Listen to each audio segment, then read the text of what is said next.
it along with other things.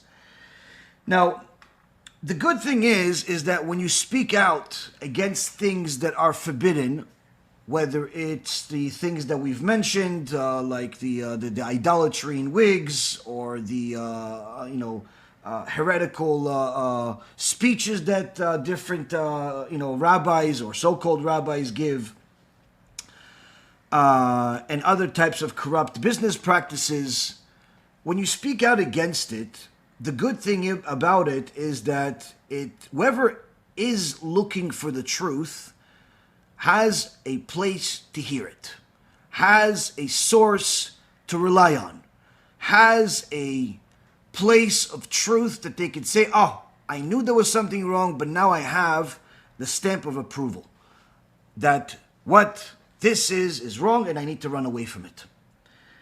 The bad part about speaking out against the falsehood of the world is that sometimes some people will jump on the bandwagon and do the same thing, but not necessarily always with the same intention, where they're going to try to make comments on your page or send you letters or make public statements against you in the name of truth. In the name of truth, but in reality, there's no truth there.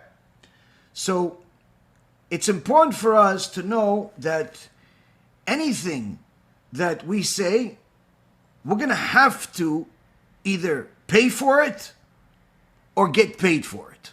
Meaning, in the business world, when I was on Wall Street for nearly 20 years, in order for me to deal with a client, that client had to be wealthy, because I needed to know that whatever time I'm going to spend with that client, if it pays off, I'm going to get paid very well. Which means that if I can't make, at least $15,000 to $45,000 per client, there's really no purpose for me to deal with the person, because there are many other people that I can deal with. I can give that client to somebody else that worked for me, or somebody else that works at a different firm. But I wanted to cater to people that I was able to make a lot more money off of.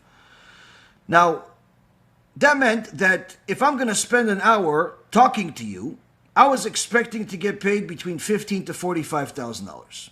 That's what I was expecting. If I deliver what you asked for, that's in essence what we're going to get. Now, of course, a lot of work went into it, and it's not necessarily just 1 hour of talking. But the point is that I was either going to get paid for it, or I was going to pay for it. What's the pay for it part? Meaning I was going to lose a lot of money and time if it didn't work out, because each and every relationship took a certain amount of investment, an investment of time, an investment of resources, whether it's different employees, different research, different types of things that you would have to do in order to be able to provide this potential customer or existing customer in order for you to be able to benefit. The same concept, as Rabbi Akiva says in the Mishnah, in Masechet Avot, that HaKadosh Baruch Hu runs the world like a business. Everything that you say, you will either get paid for it or you will have to pay for it. And this is critical for you to understand in order for you to be able to connect to the God of Israel and not some foreign God, not some idol, not some man-made God that people want to believe in. And in essence, this is what Parashat Matot begins with, is the obligation that everything that comes out of your mouth, you shall do. In so many words, keep your word. Even if it's not a vow, even if it's not an oath, you have to keep your word. If you say you're going to do something, you have to do it.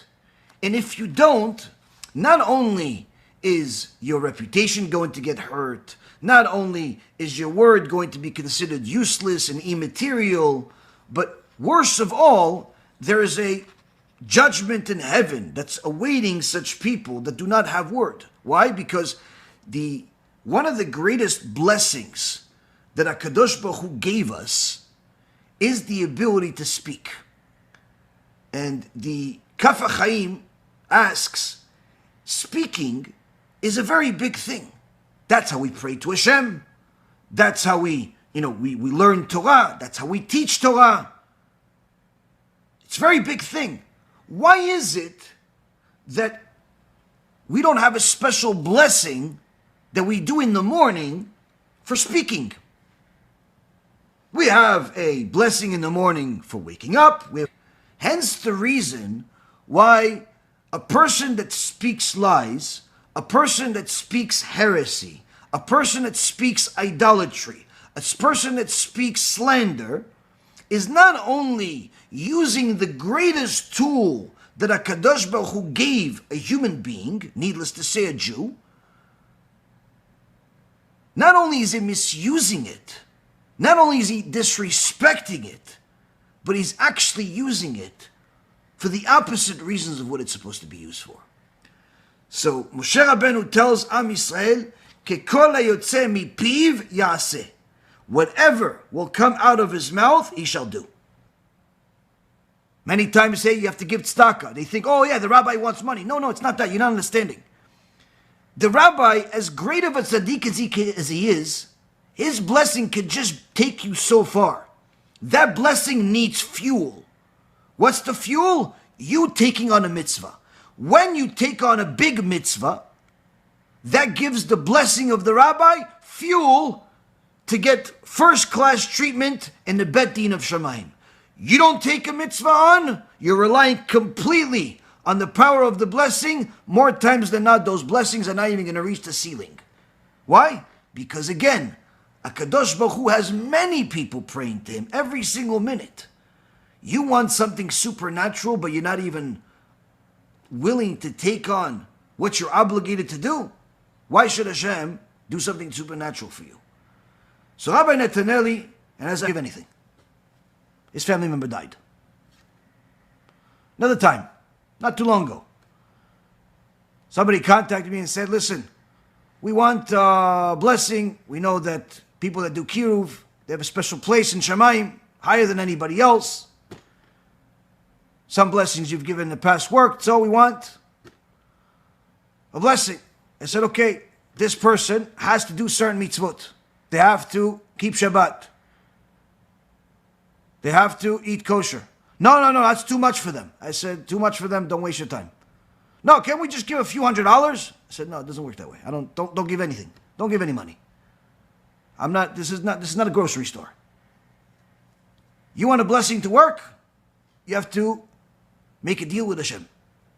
Arav Yagen Alav Shalom has many stories in his books and his lectures of how he literally would make contracts with people that are in dire situations, of how he literally would make contracts with people. Something that most likely we're going to start doing as well, more than what we've done in the past. People that are in dire situations but are willing to be serious and take things on. Person would come to him with major sicknesses, major problems. He'd write a contract for them. Say, okay, from now on, you're gonna keep Shabbat, keep Talat Mishpacha, protect your brit, whatever the issue was. You do all of this, you have salvation. They signed a deal. Once after another, it works. Miracles upon miracles. Baruch Hashem, we've seen many miracles. But the common denominator about all of the blessings that worked is that people did what they said they were going to do. Just yesterday, a man that I know for years already told me that the blessing worked. For many years, I think maybe something like 10 years, they were trying to have a kid. Nothing worked.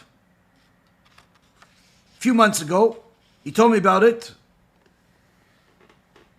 I gave him a blessing, Baruch Hashem, and yesterday he told me that his wife is a few months pregnant. 10 years, one blessing.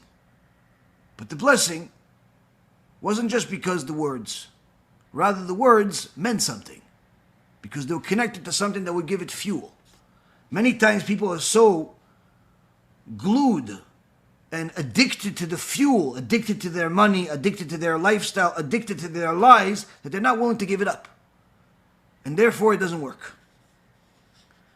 Now sometimes you're going to have people, like this poor woman's family, that Gadola machtio min ha'orgo.